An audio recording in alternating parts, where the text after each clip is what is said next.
हाथरस में बाबा के सत्संग में भगदड़ के दौरान 121 लोगों की मौत हो गई। बाबा नारायण हरि साकार फरार है। इतने लोगों के मारे जाने के बाद उसने सिर्फ एक बयान जारी किया है जिसमें वो कह रहा है कि हादसे के वक्त वो सत्संग से निकल गया था। उसने अपने बयान में यह भी बताया कि उसके जाने के बाद हादसा हुआ और हादसे के लिए असामाजिक तत्वों को जिम्मेदार ठहराया। बाबा ने बयान में यह भी कहा कि वो हादसे के लिए जिम्मेदार असामाजिक तत्वों के खिलाफ लीगल एक्शन लेंगे। बाबा के भक्तों की लंबी लिस्ट है। अब बाबा के खिलाफ बोलने वालों की भी लिस्ट बन गई है। मैनपुरी में बाबा के आश्रम के पास रहने वाला एक शख्स बड़ा आरोप लगा रहा है।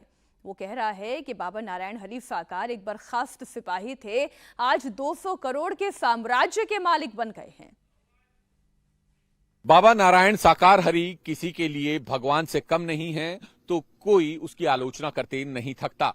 इस वक्त हम मैनपुरी के जिस आश्रम के बाहर मौजूद हैं बाबा के, उसके पास में ही रहने वाले एक शख्स हमारे साथ मौजूद हैं। क्या नाम है आपका? मेरा नाम सर अनुराग है। अनुराग जी, बाबा नारायण साकार हरि का नाम सुना है आपने? देखा है, कभी मिले? सुना है। बाबा नारायण साकार हरि एक भोले बाबा नाम का एक गैंग है। ये जो गरीब लोग हैं, अनपढ़ लोग हैं, जो मतलब ईश्वर में आस्था रखने वाले लोग थे, उनको इन्होंने गुमराह करके एक अपने इसमें ले आए हैं गैंग में, जहां लोगों को तरह तरीके से ठगा जाता है। बाबा जी कह रहे हैं कि मैं पैसा नहीं लेता हूं। बाबा जी के यहाँ एक लॉकेट बिकता है, उसकी कीमत 30 रुपया होती है।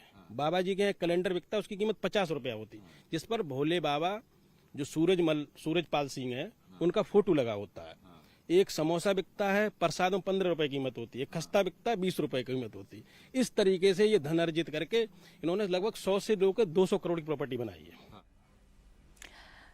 हमारे सहयोगी विशाल प्रताप सिंह कासगंज से लाइव जुड़े हुए हैं। विशाल, लोकेशन के बारे में अभी तक जितनी भी जानकारी पुलिस को मिली है, कहां कहां पर बाबा हो सकता है, कहां कहां ट्रेसिंग हो रही है?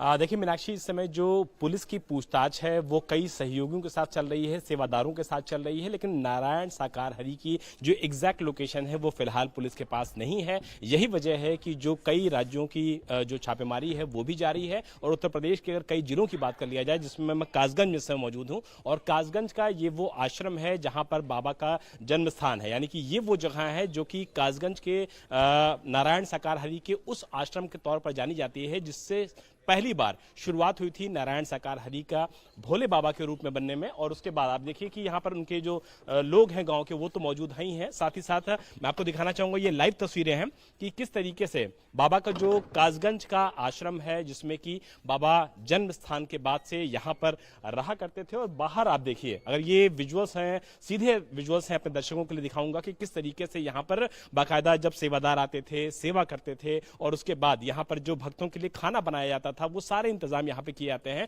26 सेवादार फिलहाल यहाँ पर इस कासगंज के आश्रम में रहते हैं। और ये जो बड़ी बाउंड्री वॉल आप देख रहे हैं मीनाक्षी, इसके ठीक पीछे का जो हिस्सा है, वहां पर खाना बनाया जाता है सेवादारों के लिए। विशाल, आप लगातार यहाँ से रिपोर्ट कलेक्ट करते रहे, हम दर्शकों तक पहुंचाते रहेंगे। बहुत शुक्रिया। लेकिन फिलहाल विशाल, पूरी जानकारी के लिए आपका